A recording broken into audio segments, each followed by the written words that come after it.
I have just finished a meeting with the defense minister, the chief of staff, and the head of the Mossad.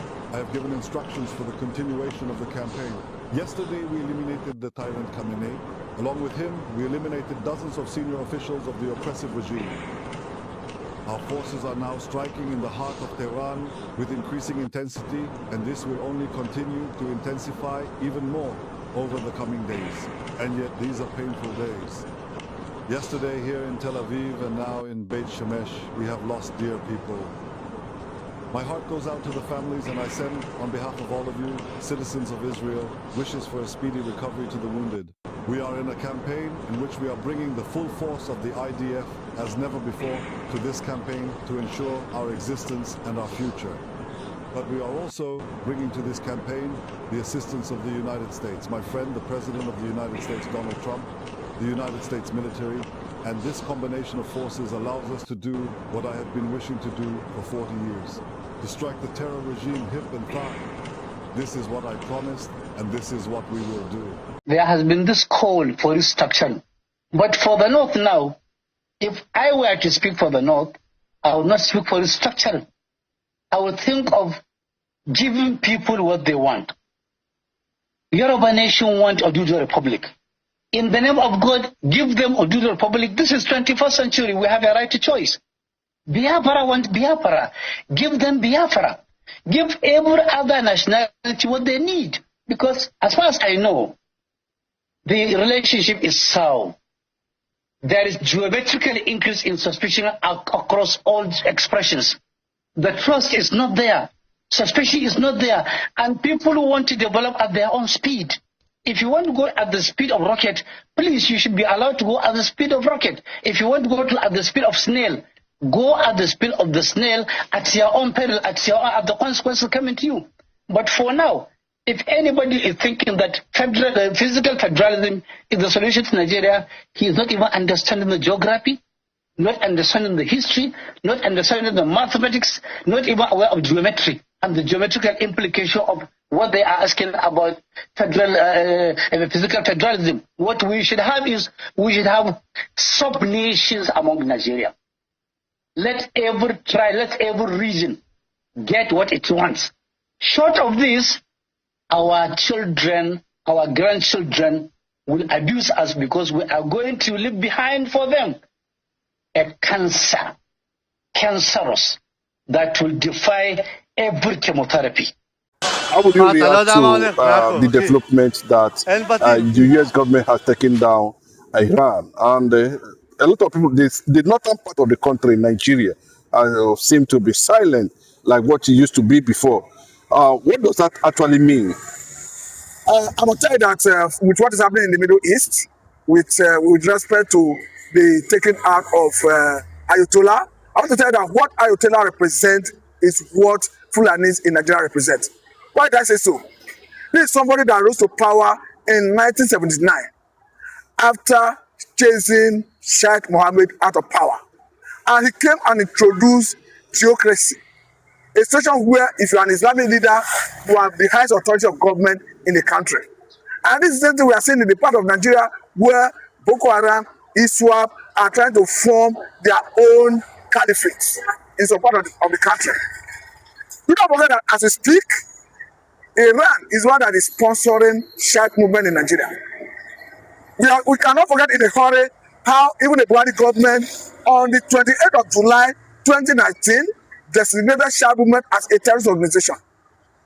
And as we have it, it has remained so up to date. So if a movement is sponsored in Nigeria, and I understand they sponsor the same movement in almost all the regions, all the countries in the Middle East, if Nigerian government can see that organization as a terrorist organization and designate it as such, and it was even a northerner who was the president at the time Shiite movement was designated as such. It's going to show that what Ayatollah and his regime represented in the Middle East was a serious danger for mankind. And as we have it back here in Nigeria, this same ideology is what we are seeing in different parts of the country. Do not forget that even as we speak, the Sultan of Sokoto is the permanent chairman of the Supreme Council of Islamic Affairs in Nigeria.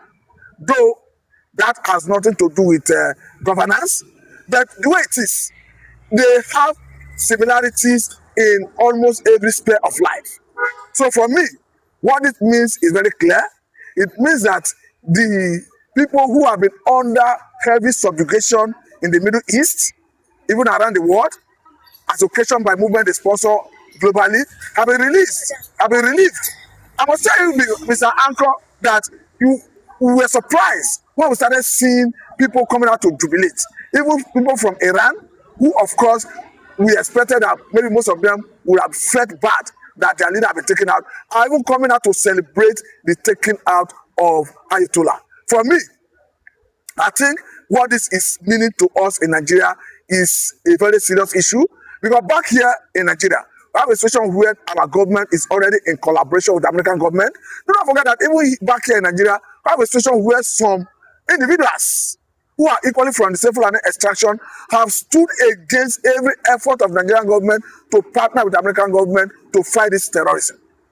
As we have it, hopefully, luckily, I may say, the partnership is yielding results, because even the Trump government have made his promise come true, seeing that he already voted $430 million to fight terrorism in Nigeria and in Africa in general.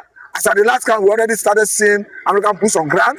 America having deployed 100 troops, and report having that in the coming days we're expecting additional 100 troops.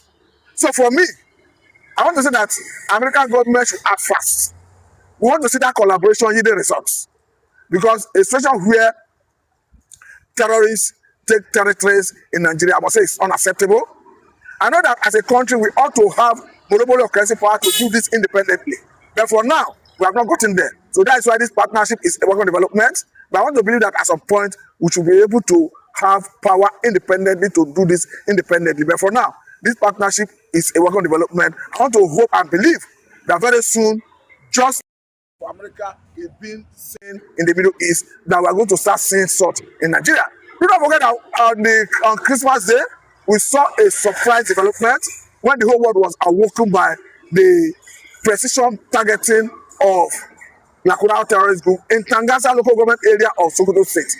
And I want to tell you this, Mr. Anchor, that he told before that bombing that targeted Lakurawa terrorist group in Sokoto State, that Nigerians did not even know that terrorists were hibernating in Sokoto State.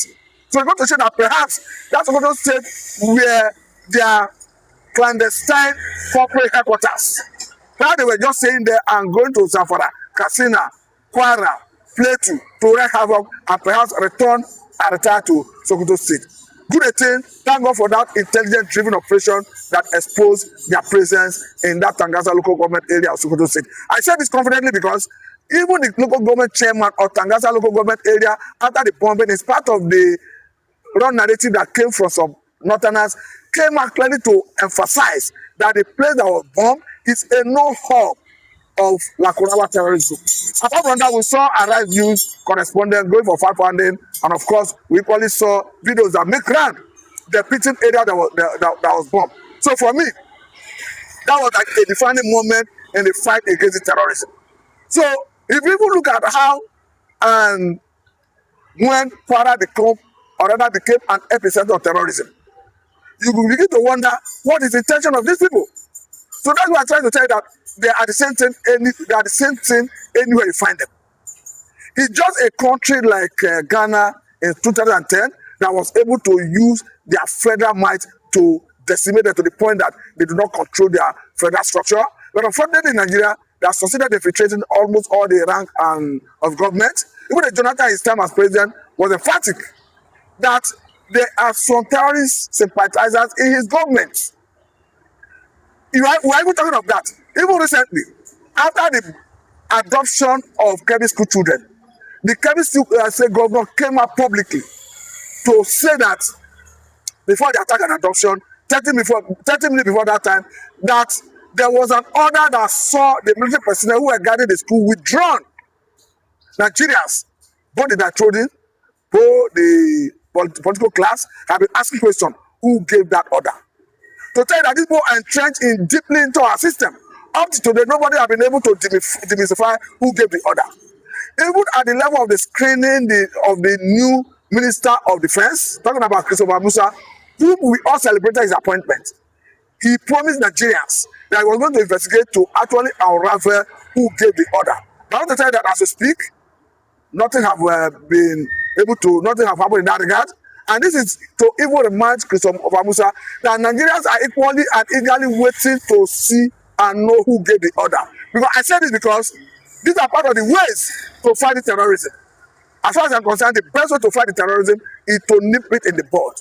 And nipping in the bud is as good as arresting those who are within the government and sabotaging the effort of government, and perhaps arresting their financiers and arms suppliers, even the ammunition suppliers. So the way it is, I will say that we are itching towards success.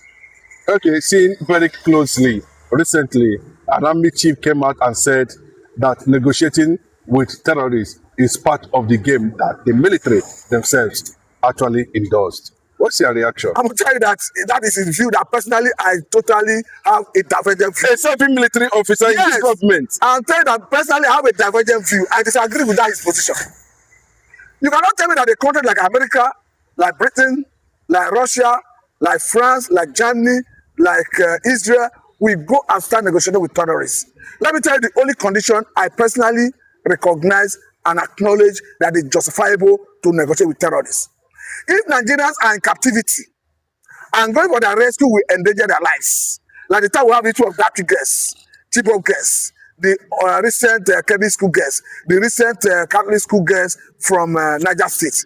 Under that circumstance, if you go and negotiate with terrorists to secure their release, it's understandable. However, after the release, it's expected that the government should go all out against the terrorists using kinetic approach. But we don't often see that after the release. Do not forget that even as we speak, there is a controversy as to whether government paid money to secure the release of those school children. But we saw the story that about $7 million was paid by Ribadu to get some kidnappers freed from their kidnappers. That I was going there, even if I may not have the classified information to actually decipher what transpired, whether money exchanged hand, but nobody on earth can convince me that money was not given. The reason is not far-fetched. Logically speaking, Nigerian military were going for rescue after the Kebbi school children adoption. They ran into ambush. We saw a video that went viral, how they were in the hospital. Thereafter, we saw government announcement of the release of the Kebbi school children and sometime the Niger school children. We all celebrated it. But for me, logically speaking, I cannot believe that money did not exchange that. Because one, there is no record of any terrorist killed. There is no record of any terrorist arrested, neutralized. So how then do you go there and say, give me my children, or rather our children, and they just give it to you? The same people who ambush our military. For me, I pray every day that the terrorist end must come. I lay curse on the lives of Totipelo, the lives of Adaleru, every moment.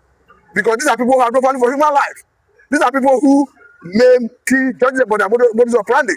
I will tell you that the issue of terrorism I will take in a very new dimension recently. A situation where we start seeing ransom letter. Terrorists writing ransom letter to communities, to individuals. Once they identify you as a worthy person who have some level of resources, they write to later that you must pay XYZ. If you don't pay, they come and adopt you. A case in hand is a man who came out publicly to emphasize that when he received his own letter, he didn't waste time in paying because he know the consequence. The consequence is death. Another worrisome dimension is when they are already asking communities, families to deliver their pretty ladies. They look at a family, even if you are married or not, they say any pretty, any beautiful lady or girl, they demand that that girl or lady should be delivered to them. They do with the girl whatever pleases them and return the girl at will. Would they agree, these people you mentioned now, and especially from the northern axis, would they actually agree that they are committing crime? They believe that they are fighting for a freedom. They want a caliphate on their own, where they can be seen to be practicing Islam the way they wanted it. How was their reaction? It's not about whether they believe. It's about an objective mind, critically evaluating it and coming out with an objective opinion. We discussed it here the other day about Nigeria being a secular state. Just supposing with some people who say we want Sharia law, we want Islam. But they cannot live in, side by side in the same country, in the same community, in the same village with people who do not practice what they believed in. It is haram. That's what they're saying. But I said it here the other day that you cannot, for instance, me as a Christian, drag me to a Sharia appellate court, even if I'm residing in Kano, even in Jigawa, or even in Sokoto. You cannot drag me to a Sharia appellate court or a Sharia court, because I know that in Nigeria we have penal code, we have criminal code. It's expected that after the criminal code, there shouldn't have been anything like penal code, because penal code is purely Sharia law. That's why they want a Sharia caliphate country of their own. But it's not working now. It's not working now because it's not working out because Nigeria is, as we speak, one entity. If that is what they want, perhaps they know the right thing to do. The country should be balkanized, and perhaps they go their separate ways and practice whatever they want to practice. But for me, as it stands, Nigeria is a secular state, and everybody must submit to the general criminal